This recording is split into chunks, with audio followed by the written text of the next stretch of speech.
Far-right rioters could be banned from football matches. We're going to read into this exclusive from iNews, you guys. Let's go.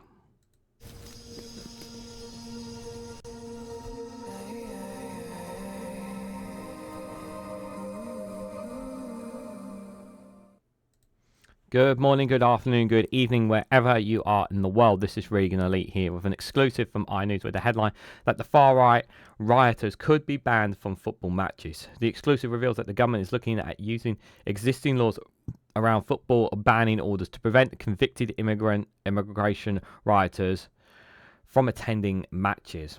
Guys, while you're here, make sure you hit the like button and share it across social media so others are notified of this video. Could or should be banned? I think is the better term. And my answer is yes, they should be banned from football matches. A lot of these are, there is also that connection, obviously, to football, obviously. Some of the football hooliganism of the old days that some of you, I'm sure, remember those days.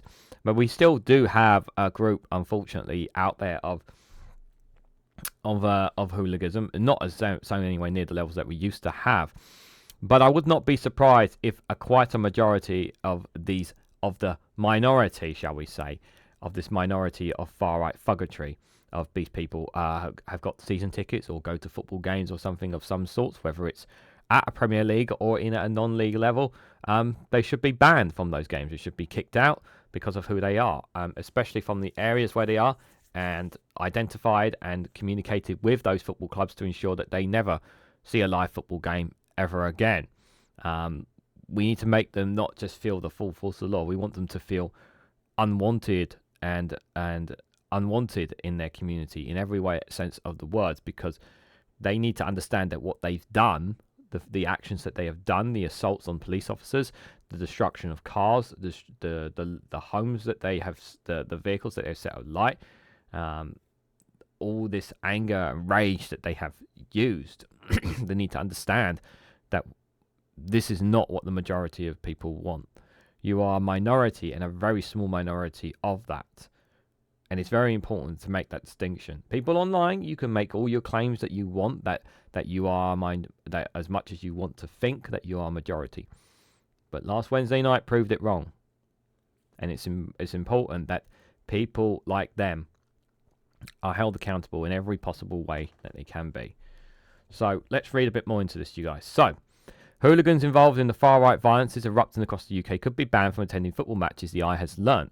So senior ministers are considering the move as police investigations have shown a link with some far-right activists to organised football hooliganism groups who have coordinated some of the violence. It's understood that the government is working with the football authorities and individual football clubs to ensure that they ask any fans taking part in disorders such as throwing missiles and police are banned from attending football matches. Yeah.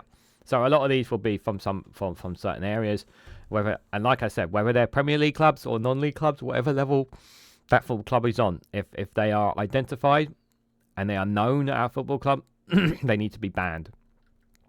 Pretty much. Ministers are looking at using existing powers under the Football Offences Act as soon as this week. Football clubs across the league are working with local police forces and authorities to help identify some of the rioters. A number of clubs are understood to be liaising with local authorities, and the police is already to impose the match bans on identifying ticket holders engaged in social disorder this week. So a football banning order could be imposed for a wide range of offences, from offensive language and the throwing of missiles to property damage and physical violence. The law currently allows for any offences committed 2 hours either side of a match to be prosecuted under the Football Offences Act, and for footballing banning orders to be imposed. But the authorities are looking at a way to extend this to cover the current space of the far-right violence. Yeah. This is a picture of Tommy Robertson, who was obviously a Luton Town supporter. I'm going to go out on a limb and say, yeah, that he's banned from football matches there. Just going to go out on a limb and say that. Doesn't state that there, but would not be surprised if he was. A law enforcement source said the events of recent days take place against the background of increased football-related disorder we have seen the last year or so. There is a liaison to establish what sort of overlap we are seeing between the disorder and what we are seeing unfold in places like Rotherham, Hull and elsewhere. There are good grounds for thinking that at least some of those who look to cause trouble at football games have also been involved in the aftermath of Southport.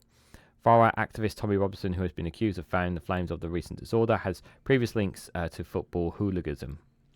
Robinson had a 4-year banning order imposed on him for punching a fellow England fan outside a stadium in Portugal during a match against the Netherlands in 2019. The order was granted for causing or contributing to violence at a football match, and Robinson was also ordered to pay £3,600 in legal costs. Despite objections from police and prosecutors, the ban was lifted ahead of this summer's Euro 2024 in Germany under rules which allow those subject to bans to seek an early termination after 2/3 of their term had expired. Okay, so he can go to football matches, but he has been banned before. Stephen Robinson, Tommy Robinson, whose real name is Stephen Yackley Lennon, chose his for some of them in reconciliation of another Tommy Robinson, who was a lead figure in football hooliganism group in his native Luton. In 2011, Robinson was convicted of using threatening, abusive, and insulting behaviour during a fight between supporters of Luton Town and Newport County in Luton in the previous year.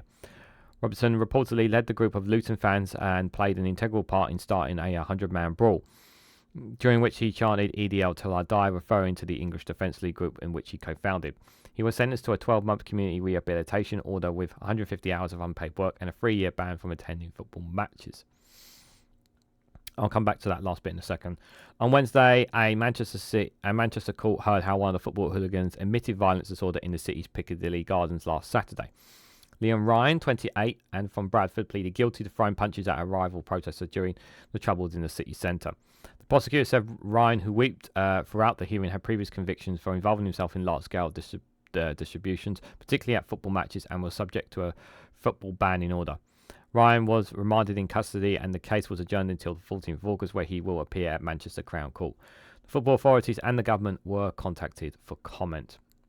So what is the law around the football banning order? So a football banning order can be imposed for a wide range of offences, from offensive language and the throwing of missiles to property damage and physical violence. The current law allows for any offences committed 2 hours either side of a match to be prosecuted under the Act, and for the football banning orders to be both home and abroad to be imposed.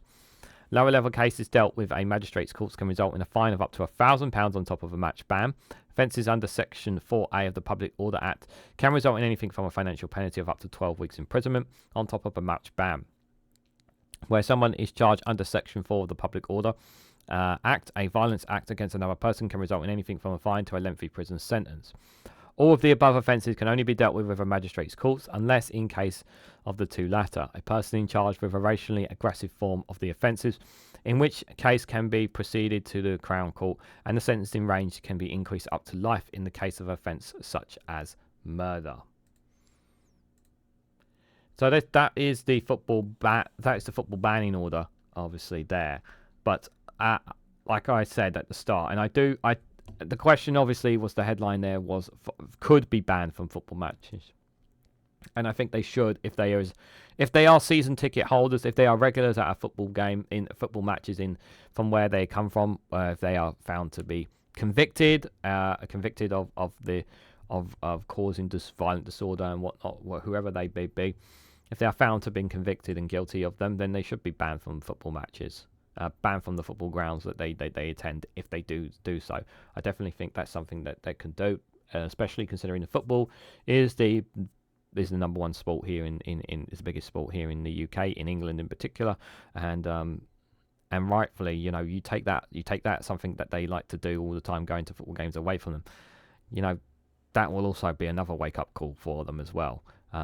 So I'm all for them being banned from football matches. Whether to have a life ban, I don't know, but definitely have a good ban out of football games, I think would definitely help. Would definitely help as an additional punishment. Some people might think it's a bit extreme. Some people may do, but they need to understand that what they've done here, what the damage that they've caused to people's lives, is wrong, and they need to not only accept that, but accept the punishment for that as well. But what do you guys think? What do you guys make of the far-right rioters that could be banned from football matches? Should they be banned from football matches? Should they be banned for a couple of months, couple of years, or should they be permanently banned? Let me know your thoughts and more about this story and more in the comments section down below. If you found this video interesting, please hit the like button, be greatly appreciated. Share it across social media so others are notified of this video, and subscribe, because it really does help support the channel. And if you want to go one step further, financially support me and the work that I do here, you can do so by becoming a YouTube member for as little as 99p, or join me on Rumble or Patreon for exclusive content on those platforms. So thank you all so much for watching, and I hope to catch you all very, very soon.